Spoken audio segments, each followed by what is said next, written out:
ಹರಿ ಓಂ. ನಾವು ಸಂಸಾರಿಗಳಾಗಿರೋದ್ರಿಂದ ಹಲವಾರು ಸಮಸ್ಯೆಗಳು ಬದುಕಲ್ಲಿ ಬರ್ತಾನೆ ಇರ್ತವೆ.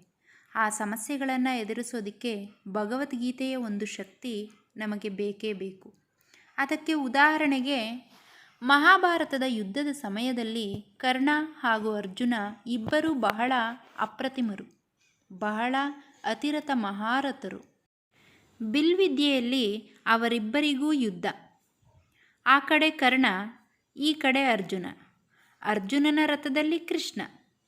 ಈಗ ಘನಘೋರವಾದ ಯುದ್ಧ ನಡೆಯುತ್ತಿರುತ್ತೆ. ಇಬ್ಬರೂ ಬಾಣಗಳ ಸುರಿಮಳೆಯನ್ನು ಹರಿಸ್ತಾ ಇದ್ದಾರೆ. ಈ ಕಡೆಯಿಂದ ಅರ್ಜುನನ ಬಾಣ ಬಿಟ್ಟ ರಭಸಕ್ಕೆ ಕರ್ಣನ ರಥ ಒಂದು 10 ಅಡಿ ದೂರ ಹಿಂದಕ್ಕೆ ಹೋಗ್ತಾ ಇರುತ್ತೆ. ಆದರೆ ಕರ್ಣ ಬಿಟ್ಟಂಥ ಬಾಣದ ರಭಸಕ್ಕೆ ಅರ್ಜುನನ ರಥ ಕೇವಲ 2 ಅಡಿ ಹಿಂದಕ್ಕೆ ಹೋಗ್ತಾ ಇರುತ್ತೆ. ಆದರೆ ಕೃಷ್ಣ ಕರ್ಣ ಬಿಟ್ಟಂಥ ಬಾಣದಿಂದ ಬರೀ 1-2 ಅಡಿ ಹಿಂದಕ್ಕೆ ಹೋಗುತ್ತೆ. ಅದನ್ನು ನೋಡಿ ಕೃಷ್ಣ ಶಬಾಷ್ ಕರ್ಣ, ಭಲೇ ಕರ್ಣ ಎಂದು ಕರ್ಣನನ್ನು ಹೊಗಳ್ತಾ ಇರ್ತಾನೆ.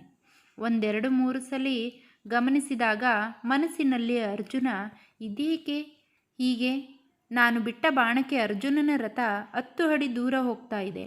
ಕರ್ಣ ಬಿಟ್ಟಂಥ ಬಾಣದಿಂದ ನನ್ನ ರಥ ಕೇವಲ 1-2 ಅಡಿ ಹೋಗ್ತಾ ಇದೆ. ಆದರೆ ಕೃಷ್ಣ ಕರ್ಣನನ್ನು ಏಕೆ ಹೊಗಳ್ತಾ ಇದ್ದಾನಲ್ಲ ಅಂತ. ಸರಿ, ಅವತ್ತು ಯುದ್ಧ ಎಲ್ಲ ಮುಗಿದ ನಂತರ ರಾತ್ರಿ ಅರ್ಜುನ ಕೃಷ್ಣನನ್ನು ಕೇಳ್ತಾನೆ, ಅಲ್ಲ ಕೃಷ್ಣ, ನಾನು ಬಿಟ್ಟ ಬಾಣಕ್ಕೆ 10 ಅಡಿ ದೂರ ಹೋಗ್ತಾ ಇತ್ತು ಕರ್ಣನ ರಥ.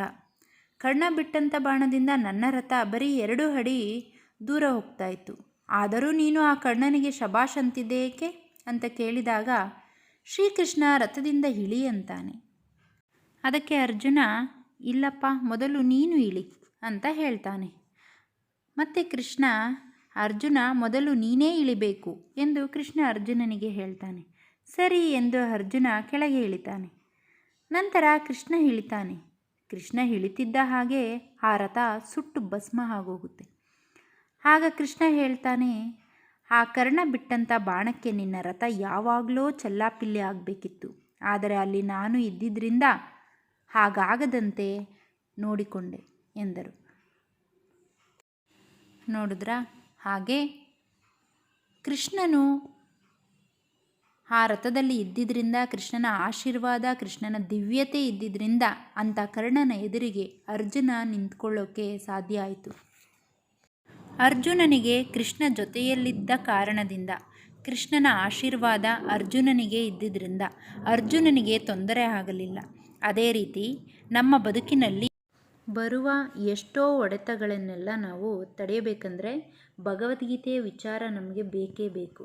ಅದಕ್ಕಾಗಿ ಪ್ರತಿದಿನ ಸ್ವಲ್ಪ ಹೊತ್ತಾದರೂ ಸರಿ ಅಭ್ಯಾಸ ಮಾಡಿದಾಗ ಎಷ್ಟೋ ಸಮಸ್ಯೆಗಳಿಂದ ಬಿಡುಗಡೆ ಆಗುತ್ತೆ. ಹಾಗಾಗಿ ಭಗವದ್ಗೀತೆಯ ಕಡೆ ಗಮನ ಹರಿಸಿ.